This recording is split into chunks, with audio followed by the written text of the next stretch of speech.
Boker Tov à tous. On continue en disant Ye'erov bamistar, ke aryeh besuko Ye'erov lachatof ani, yartof ani bemashko verishto. Comme le lion dans le fourré, il dresse de secrètes embûches, il les dresse pour s'emparer du pauvre, il s'empare du pauvre en l'attirant dans son filet. Encore une fois, on parle du rachat, on parle du Yetzerara.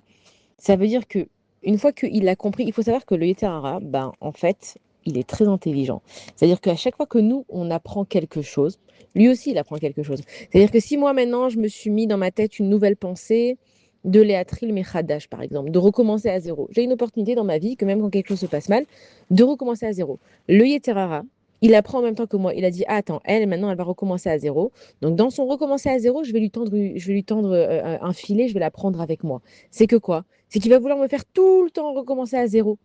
Et en fait, moi, il faut que je sache faire la différence entre les pensées que le Yetzirah, bon, c'est chacun qui doit regarder ça bien dans son cœur, mais je dois faire la différence entre ce qui est devenu une mitzvah et ce qui est devenu une avera. Et donc, en fait, il va s'emparer du pauvre en l'attirant dans son filet. C'est qu'il va te faire voir un endroit où tu es bien, et dans cet endroit où tu es bien, là-bas, il va te faire tomber.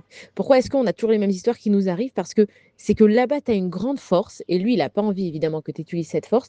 Donc, dans cette force-là, il va t'attirer. Par exemple, une personne elle est très généreuse, il va lui faire une grande mitzvah, ouais, de générosité. Et ensuite, les gens, ils vont dire, ouais, ou ils vont pas te remercier, ou ils vont pas apprécier, ou ils vont critiquer. Donc, en fait, lui, comment il t'a pris dans son filet? C'est que dès que tu vas tomber en disant, ouais, t'as vu, regarde tout ce que j'ai fait, les gens, ils apprécient jamais, je comprends pas, mais qu'est-ce que j'ai fait de mal et tout, ça, c'est déjà le Yetzirah qui t'a pris. Toi, tu as fait ce que tu as fait, et ben tant pis, les gens, ils apprécient pas, tu l'as pas fait pour les gens, tu l'as fait pour faire la mitzvah d'Akadosh Baruch Hu. Et c'est là qu'il faut vraiment réfléchir, de savoir que dès qu'il m'a pris dans son filet, c'est quand j'ai toutes les pensées négatives qui viennent derrière.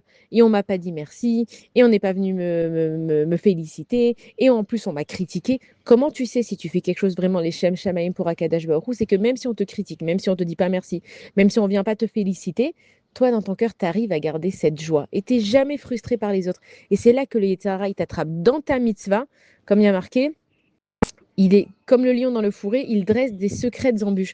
Tu n'es même pas au courant de ce qu'il est en train de faire contre toi. Et on sait que le Yetzirah, il peut se déguiser dans des personnes. Par exemple, il y a une personne qui va te, tu vas faire un chesed, et une personne, elle va te critiquer, mais c'est pas du tout cette personne. Normalement, elle n'est pas du tout comme ça. Le Yetzirah, il s'est déguisé dans cette personne.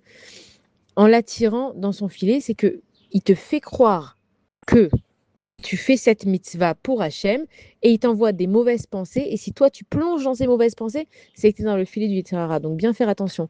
Quand tu fais une mitzvah, fais-la les Shem Shamaim et peu importe ce qui se passe autour, toi, tu as fait ce que tu devais faire. Bonne journée à tous.